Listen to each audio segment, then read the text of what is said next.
김계홍의 인생 스케치.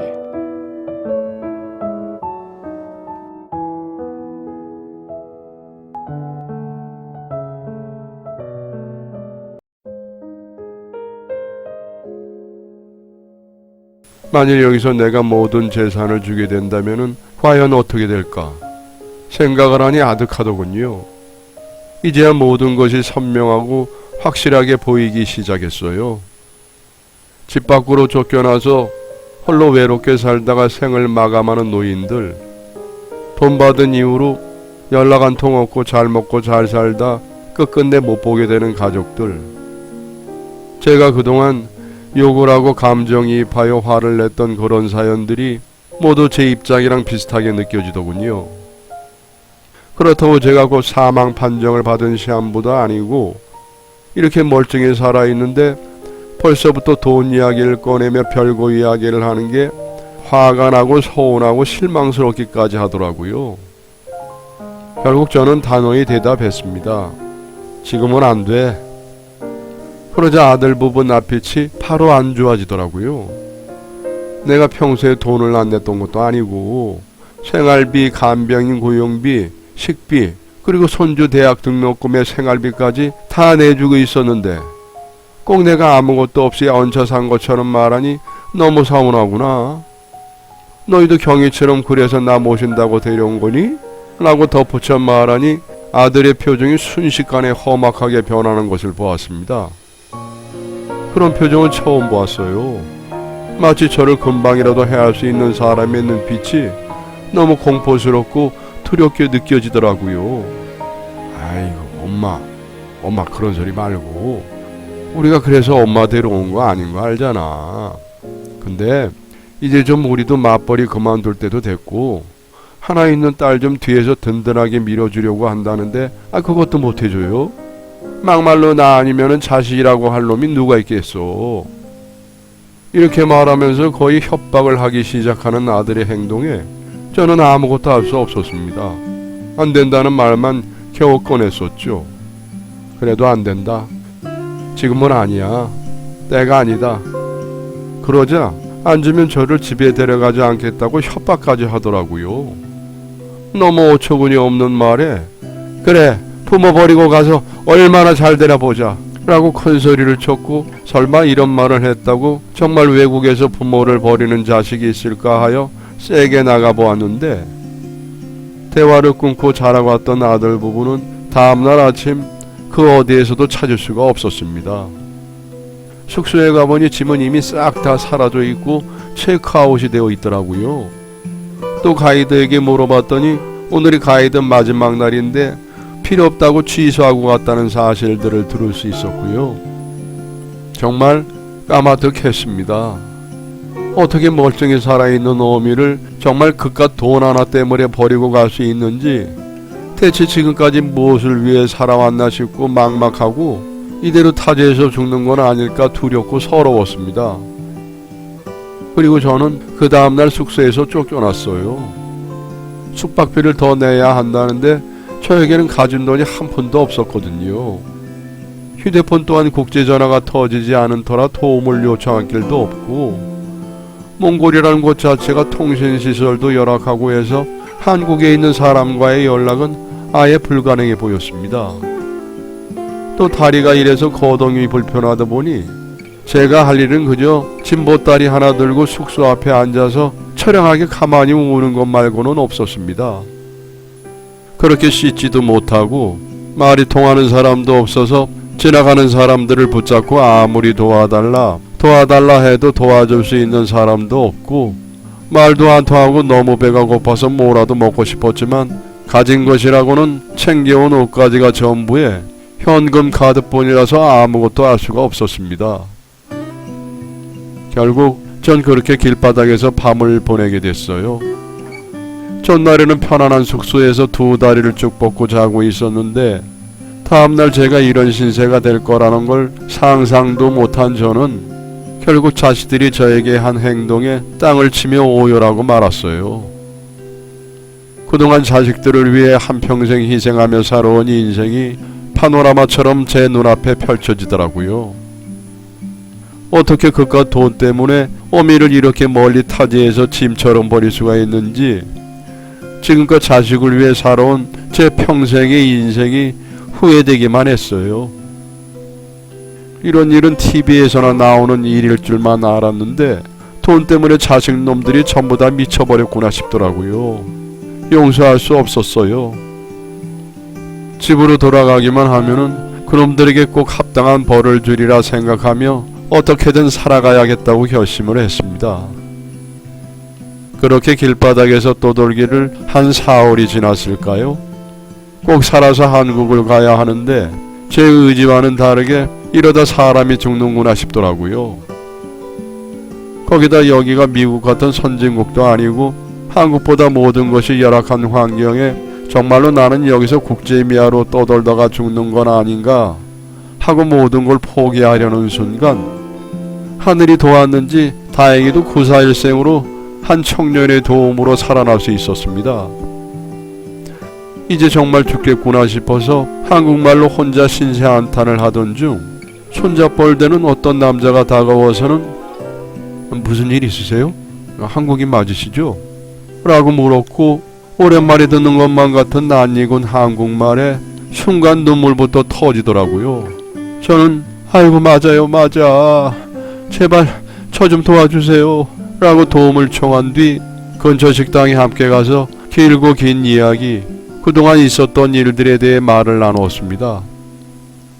청년은 근처를 배낭여행으로 여행하고 있는 중에 절 발견했다고 하더라고요. 자식과의 일들 그리고 직접적인 돈 요구와 협박 그러다 안되니 정말로 타지의 애미를 홀러버리고 떠난 아들 보고 그 청년은 제 이야기를 듣더니 정말 크게 화가 났는지 언성을 높이면서 욕을 하더라고요. 그러면서도 중간중간에 제게 너무 화가 나서 그랬습니다. 할머니 죄송해요 라고 사과도 빠짐없이 했습니다. 청년은 한국에서 대학교를 졸업한 뒤 취업 준비를 하다가 자신의 적성에 취업이 맞지 않은 것을 알고 창업에 뛰어들기 시작한 청년이었어요. 국내에서 해외로 가는 여행 말고도 그 나라에서 즐길 수 있는 그 나라 문화관광 관련된 여행 및 가이드 어플을 만들려고 개발하는 도중 이렇게 방방곡곡 전 세계를 돌며 경험과 정보를 쌓고 있다고 하였습니다. 그 젊은 나이에 어떻게 어디서 무슨 돈이 나서 다니느냐 물었더니 취업을 포기한 뒤 공장에서 미친 듯이 일을 했고 택배 상하차를 하루도 빠짐없이 일해가면서 모은 돈으로 이렇게 창업 전선에 뛰어들었다고 하였고 외국어 실력이 워낙 출중한 탓에 외국에 나와서도 단기간으로 일을 할 수 있어서 지금껏 이렇게 경험이 가능하다고 하였습니다. 이렇게 속사정을 서로 이야기하다 보니 처음 보는 사이였음에도 불구하고 저희는 굉장히 깊은 이야기까지 꺼내게 되었고 그 청년은 어릴 때부터 부모를 여의고 할아버지와 함께 살아온 것 하나뿐인 가족인 할아버지가 병세로 세상을 떠나버리는 바람에 혼자가 돼서 서글펐던 것 외로웠던 것 그래서 그 누구보다 지원을 받지 못하였지만 스스로 일도 하고 공부도 열심히 하여 상위권 대학에 진학할 수 있었던 것 등록금 문제를 해결하기 위해 대학에 가서도 밤낮으로 공부하며 장학생 혜택을 받기 위해 노력했던 일들 그런 이야기를 들으니 이 청년이 참 대견하고 또 대단하게 느껴지더군요. 멋있었어요. 그리고 제게 처음 오신 해외여행이라는데 낯선 곳에서 얼마나 힘들고 무서우셨겠어요. 저도 할아버지가 살아계셨으면 꼭 같이 여행을 오고 싶었는데 자신과 남은 이틀을 더 몽골에서 시간을 보내고 한국으로 돌아가지 않겠냐는 말을 건네더군요. 빨리 가봐야 그 무자비한 자식들만 있을 거 아니냐. 여기 온 김에 제가 진짜 좋아하는 곳을 소개시켜드리겠다. 맛있는 것도 먹고 함께 돌아가자. 그런 말을 하며 저를 보면 꼭 자신의 할아버지 생각이 나서 괜히 더 마음이 아파지고 어떡하든 돕고 싶다고 하였고요. 저는 알겠다고 너무 정말 고맙다고 신세진 거 절대 잊지 않겠다고 말한 뒤 청년과 그곳에서 이틀 정도를 더 보냈습니다. 거동이 불편한 저를 처음부터 끝까지 섬세하게 챙겨주던 청년은 정말 그 나이 때 청년답지 않게 세심하고 예의가 바르더군요. 또 그 청년에게서 느낄 수 있던 좋은 에너지들 덕분에 저는 무사히 한국으로 돌아오게 되었고요. 저는 한국에 돌아와 가장 먼저 큰아들 집으로 갔습니다. 제 짐을 다 싸고 나와 새로운 집을 구하러 들어갔어요. 아들 집에는 절 구해준 그 청년이 함께 가주었었죠. 정말 지금 생각해도 너무 고마울 뿐입니다. 제가 살아서 돌아온 걸 본 자식과 며느리는 얼굴이 사색이 돼서는 뒷걸음질을 쳤고, 너무 화가 난 저는 휠체어를 끌고 들어가 아들의 얼굴에 사정없이 미리 준비한 오물을 투척해버렸어요. 그런데 정말 실망스럽게 화가 났던 건 테이블 위에 한가득 해외에서 사온 듯한 기념품과 면세점 물건들이 놓여있는 반면 제가 묵었던 방에 있던 짐들은 쓰레기 더미 마냥 현관 구석으로 다 몰아 쌓아두었더라고요. 아마 버리려 했던 것 같습니다. 저는 그렇게 그곳에서 깽판을 쳐놓은 후에 얼마 안 되는 짐을 전부 챙기고 집을 나왔습니다. 제가 일생 동안 모아왔던 돈들, 그리고 남편의 사망보험금이 있는 통장과 인감을 챙기고 그것을 다시 가지 않겠다고 맹세하고 떠나왔어요. 제 사정을 다 알고 있는 청년은 제게 할머니 집 구하고 정착되실 때까지는 제가 도와드릴게요. 혼자 할 수 없는 일들이 너무 많으시잖아요. 라며 굳고 사양하는 저를 어떻게 하든 도와주려고 했고, 결국 저는 그 청년의 도움을 받아서 집 구조와 건물 등 휠체어 사용이 편리하면서도 편의시설과 멀지 않은 곳에 집을 빠르고 쉽게 얻을 수 있었습니다. 집을 볼 때도, 가구가 필요해 주문을 해야 할 때도 청년은 옆에서 할머니, 요즘은 다 인터넷 쇼핑으로 해요. 라며 하나하나 도와주었고요. 그렇게 저는 자식들 도움 없이 홀로서기를 할 수 있었습니다. 경찰서에 신고하는 것 또한 잊지 않았어요. 또한 이 청년이 여러 가지를 알아보면서 신고를 할 수 있다고 하여 진행했어요. 그리고 새 집에 적응을 마친 저는 청년과 헤어지기 전에 이렇게 이야기하였습니다. 나는 평생 자식들만 보고 살아왔는데 할 일 없었네. 오매를 버리는 자식을 더 이상 자식이라 부를 수도 없고 또 돕고 싶지도 않네. 나는 먼 외국에서 홀로 죽을 뻔했는데 자네 때문에 이렇게 무사히 한국에 돌아오고 내가 모았던 돈을 쓸 때가 왔다 생각하래. 그렇게 말하고 전 남편의 사망보험금 중 일부를 청년에게 내밀었습니다. 자세히 말할 수는 없지만 일부라고 하여도 꽤나 많은 돈이었어요. 하지만 그 먼 타국에서 저를 구해준 생명의 은인에게 이 정도 사례는 당연하다는 생각이 들더라고요.